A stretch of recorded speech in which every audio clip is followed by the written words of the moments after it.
L'avantage du lift, c'est un avantage économique quand il est mutualisé et organisé. Il n'y a pas de force, il n'y a pas de charge à porter, il n'y a rien. C'est sûr que vous rentrez à la maison, vous êtes mieux. C'est un signe fort pour dire, les gars, il y a un vrai approvisionnement sur le chantier, on a pris en compte les besoins des entreprises.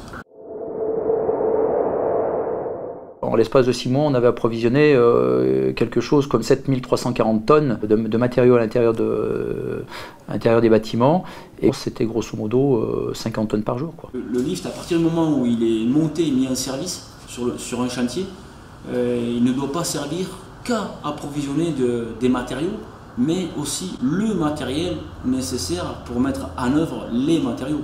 Donc lève-plaque, échafaudage roulant, les pires. On a des diables, des choses comme ça, des petits chariots où on peut mettre du matériel justement pour aller vers les appartements ou approvisionner sur les terrasses. Ça permet d'alimenter le chantier avec beaucoup moins d'efforts sur la verticale pour les différents corps d'état. Tout le monde l'utilise, que ce soit le peintre, du maçon jusqu'au peintre. En fait, ça permet directement de mettre les brouettes de mortier ou d'agglo directement dans le monte-charge, de monter à l'étage concerné et de distribuer beaucoup plus facilement les matériaux avec une économie de temps et puis surtout une économie d'effort pour notre personnel de finition.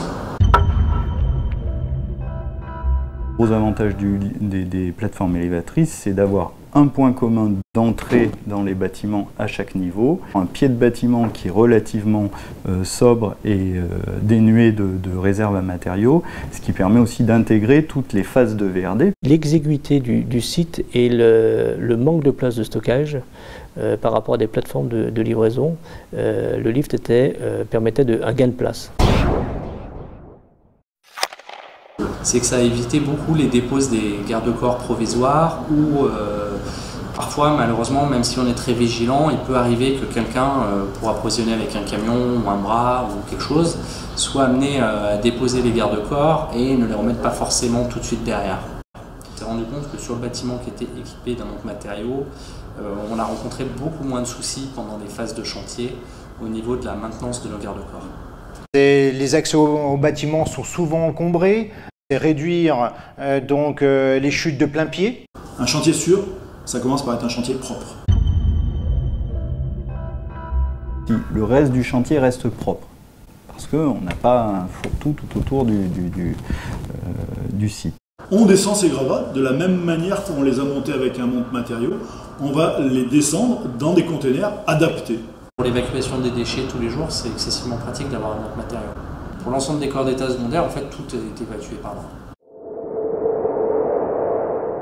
Quand vous avez une planification qui est faite et que vous savez que vous arrivez sur un lift tel jour à telle heure, nécessairement, ça veut dire que les autres ne sont pas là.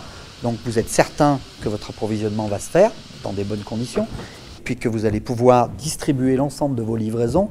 Donc il y a un réel impact économique. Le coût mensuel était de 368 €. Et quand on faisait la comparaison avec des moyens d'approvisionnement plutôt traditionnels, type grue et recettes à matériaux, on était par entreprise et avec des moyens traditionnels, on était sur une base de 1060 €. Donc grosso modo, l'écart de prix était substantiel et il y avait véritablement un gain économique pour l'entreprise. C'est évident que le lift va pouvoir apporter des gains de productivité et des gains de temps qui sont bien sûr favorables financièrement à la fois aux maîtres d'ouvrage et aux entreprises.